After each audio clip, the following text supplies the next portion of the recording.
విమల్ అంటే మనకేం గుర్తొస్తుంది? పాన్ మసాలా లేకపోతే ఇలాచియా? సేమ్ ఇప్పుడు ఇదే విషయం పైన Maharashtra food and drug administration Shahrukh Khan కి, అజయ్ దేవగన్ కి, టైగర్ షెర్ కి షోకాస్ నోటీస్ ఇచ్చింది.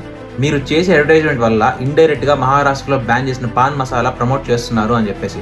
ఇప్పుడు యాక్టర్ సైడ్ నుంచి మాట్లాడే వాళ్ళు ఏమంటున్నారంటే, మేము ఎక్కడా అడ్వర్టైజ్మెంట్ టొబాకోని ప్రమోట్ చేయలేదు, మేము ప్రమోట్ చేసింది ఇలాచీ మాత్రమే.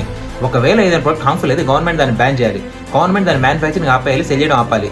గవర్నమెంట్ చేయనప్పుడు రానిది మేము చేస్తే వస్తుందా మీకు అంటున్నారు. ఇక్కడ విమల్ విషయంలో మనం కానీ టెక్నికల్ గా చూస్తే వీళ్ళు ప్రమోట్ చేసి ఇలాచీయే, కానీ బ్యాక్గ్రౌండ్ లో ఇది మాత్రం పాన్ మసాలా అని చెప్పి అందరికీ తెలుసు. Consumption is a choice, but advertisements are designed in such a way to influence these choices. అంతే కదా కంపెనీ సెలబ్రిటీస్ కి కొన్ని కోట్లు ఇచ్చి వాళ్ళ ప్రొడక్ట్స్ ప్రమోట్ చేయించుకునేది.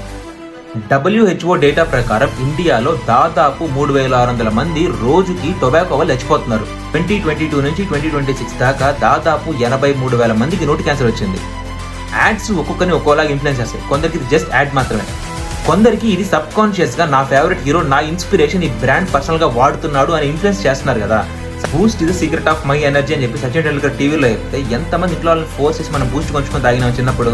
సొసైటీ మీద మా ఇన్ఫ్లుయెన్స్ ఉంది అని గర్వంగా చెప్పుకున్నప్పుడు, ఆ ఇన్ఫ్లుయెన్స్ కి రెస్పాన్సిబిలిటీ తీసుకునే టైం వచ్చినప్పుడు ఐఎమ్ జస్ట్ అన్ యాక్టర్ అని చెప్పి తప్పించుకోవడం ఎంతవరకు కరెక్ట్? ఈ విషయం పైన మీరేమనుకుంటారు? Let me know your thoughts in the comment section. Bye by.